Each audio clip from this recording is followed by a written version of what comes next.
A lesson in life from a beggar.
A lesson in life from a beggar. A lesson in life from a beggar. Meena is a good friend of mine. She is an LIC officer earning a good salary. But there was always something strange about her. She was forever unhappy. Whenever I met her, I would start to feel depressed. It was as though her gloom and cynicism had a way of spreading to others. She never had anything positive to say on any subject or about any person. For instance, I might say to her, "Meena, did you know Rakesh has come first in his school?" Meena's immediate response would be to belittle the achievement. Naturally, his father is a school teacher, she would say. If I said, "Meena, Shweta is a very beautiful girl, isn't she?" Meena would be pessimistic. When a pony is young, he looks handsome. It is the age that matters. Wait for some time. Shweta will be uglier than anyone you know. "Meena, it's a beautiful day. Let's go for a walk." "No, the sun is too hot and I get tired if I walk too much. Besides, who says walking is good for health? There's no proof." That was Meena. She stayed alone in an apartment as her parents lived in Delhi. She was an only child and had the habit of complaining about anything and everything. Naturally, she wasn't a very pleasant company and nobody wanted to visit her. Then one day, Meena was transferred to Bombay and soon we all forgot about her. Many years later, I found myself caught in the rain at Bombay's Flora Fountain. It was pouring and I didn't have an umbrella. I was standing near Akbar Ali's, a popular department store, waiting for the rain to subside. Suddenly, I spotted Meena.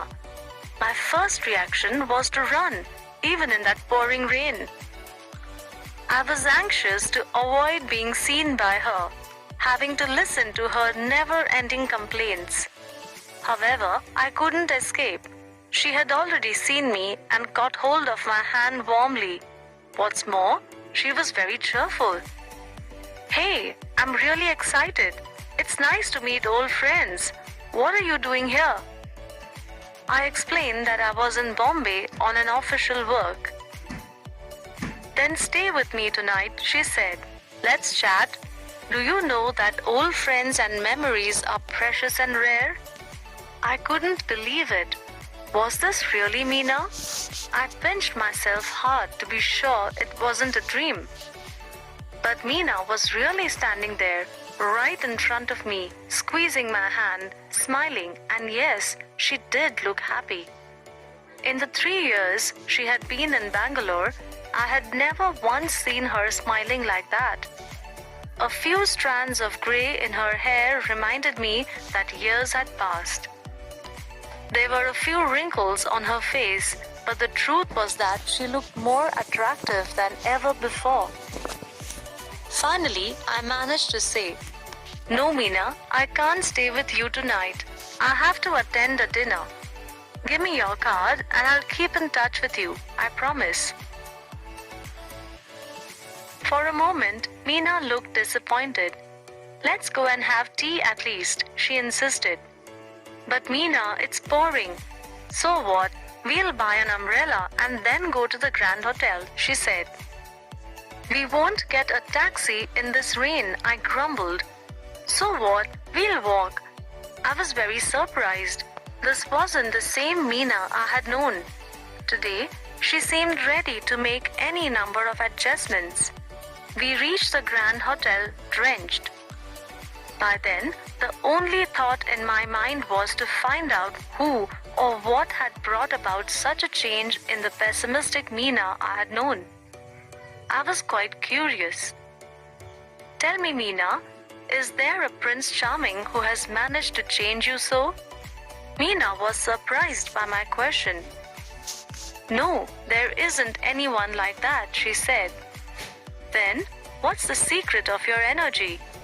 I asked as Tendulkar does in the advertisement. She smiled. A beggar changed my life.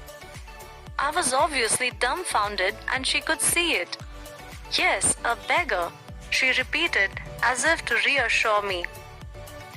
He was old and used to stay in front of my house with his 5-year-old granddaughter. As you know, I was a chronic pessimist. I used to give my leftovers to this beggar every day. I never spoke to him, nor did he speak to me. One monsoon day, I looked out of my bedroom window and started cursing the rain. I didn't know why I did that because I wasn't even getting wet. That day, I couldn't give the beggar and his granddaughter their daily quota of leftovers. They were hungry, I'm sure.